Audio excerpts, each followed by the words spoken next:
Do you think consistency can hurt you if you do it in a wrong way? Hello everyone, welcome back to another episode of Birajology. This year, I ran about 2400 kilometers, and what I learned is not about speed, but a lot about awareness. Let me take you back for a moment. I did not run a single kilometer till the age of 35, and at the age of 39, I decided a simple thing to run 2025 kilometers in the year 2025. No event calendars, no race targets, only showing up week on week, which eventually became 2400 by the end of the year. But the year was not as good as I thought it would be. Before the TMM and after the TMM, for the 2 months, January and February, I had very rough time. I had a number of injuries on my both the legs. In fact, I had the first DNF in February while doing a full marathon. This has shocked me, and I forced myself to ask a question whether I am chasing this number or I am making progress. And I took a couple of weeks break and then restarted the journey with a very slow aerobic boring runs, very low weekly mileage. Started with 20, then moved to 30, 20, 40, and then slowly by the end of September it has become 60, 65 on a week on basis.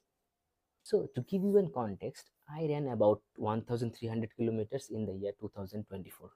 So it was a really big jump on a year basis, although the weekly mileage was steady. By September, I already covered the most part of my target. So the consistency was really working for me. But there was a big issue. I did not see it before. I used treadmill a lot to stay consistent, to avoid no running on the rainy days, bad weather. Over time, it overloaded a specific area of my leg, that is peroneal side of my leg, and there was no sharp pain, so a little bit of discomfort was there. So I always overlooked that. Looking back at this moment, I realized I was choosing consistency over responsibility. Not everything was so wrong. In October, I ran the best half marathon of my life. Vedanta Delhi half marathon finished in 1 hour 34 minutes. I was really happy, really satisfied with the progress. But the high did not last forever because I made three mistakes over there. I ran the marathon without proper field strategy. I did not drink water at all. I was only focusing on speed, and then I did not pay attention to recovery. And soon after, injury showed up, and this time it did not go away very easily. In the beginning, I ignored that, but eventually I had to stop and take a break from running for a few weeks. I started looking at the recovery plan and followed it diligently for a couple of weeks, and then I saw some progress over there. Right now, I'm doing well because it has been a couple of months and I have been recovering well.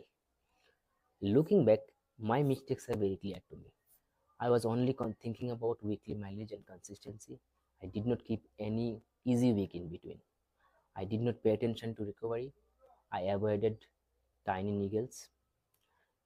I did not have good sleep during the week. I also had a fasting day just after a very hard workout. I avoided gym workouts, strength workouts on certain dates just to meet the weekly mileage.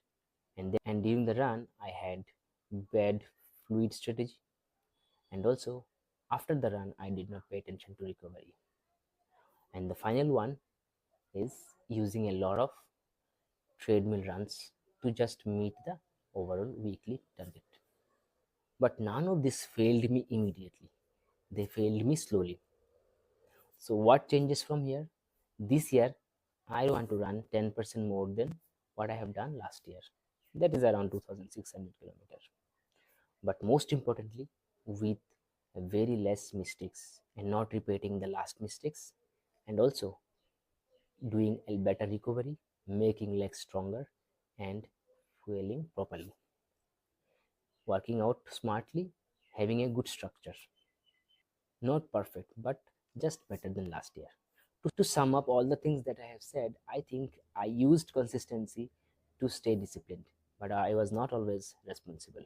This year, I am thinking to be more responsible along with being disciplined. That's all for today, my friends. If this video resonates with you, check out my other videos, and I'll take a sign off today here, and I'll meet you in the next episode of Birajology. Take care.